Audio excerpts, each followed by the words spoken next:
নমস্কার, জয় মাতারা। আমি অ্যাস্ট্রো হিমাংশু ভাগ্যের দুয়ার থেকে আপনাদেরকে জানাই আন্তরিক শুভেচ্ছা, ভালোবাসা। আজ আমি যে প্রেডিকশানটি করতে চলেছি, জাতকেরা হলে ডান হাত এবং জাতিকারা হলে বাঁ হাতটিকে দেখুন। আপনারা লক্ষ্য করবেন, এইটা হচ্ছে আমাদের শুক্রের স্থান, ঠিক আছে? শুক্রর স্থানটা মানে আমাদের শুক্র থেকে কি আমরা বিচার করে থাকি, আমাদের দাম্পত্য লাইফ, ভোগ সুখ, লাক্সারিয়াস, ঠিক আছে, এইগুলো আমরা শুক্রের জায়গা থেকে বিচার করে থাকি।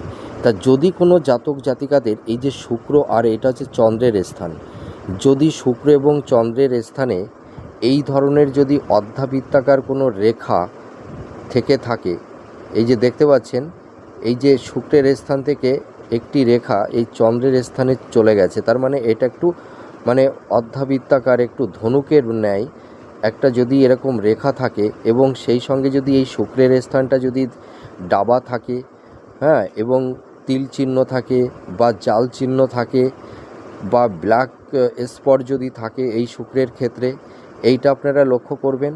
আর এইটা চন্দ্রের স্থান, এই চন্দ্রের স্থানটা যদি এখানে ডাবা থাকে বা ক্রস সাইন থাকে বা ব্ল্যাক স্পট থাকে, হ্যাঁ, আবার হয়তো এখানে তিল চিহ্নও থাকতে পারে অনেক সময়।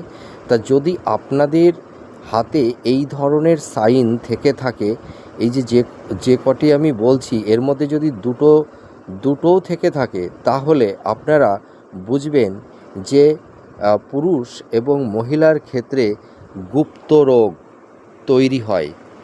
এছাড়া আবার অনেকের ক্ষেত্রে মানে মহিলাদের ক্ষেত্রে গাইনোকালি প্রবলেমও দেখা দেয় এবং পুরুষদের ক্ষেত্রেও গুপ্ত ব্যাধি তৈরি হয়।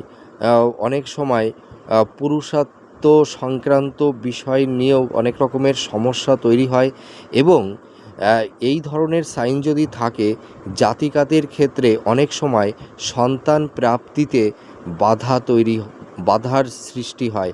অনেক সময় গর্ভে সন্তান আসতে চায় না, কিছু কিছু ক্ষেত্রে মিসক্যারেজও হয়ে যায়। আপনারা মিলে দেখুন এই প্রেডিকশানটি কতটা ম্যাচ করছে।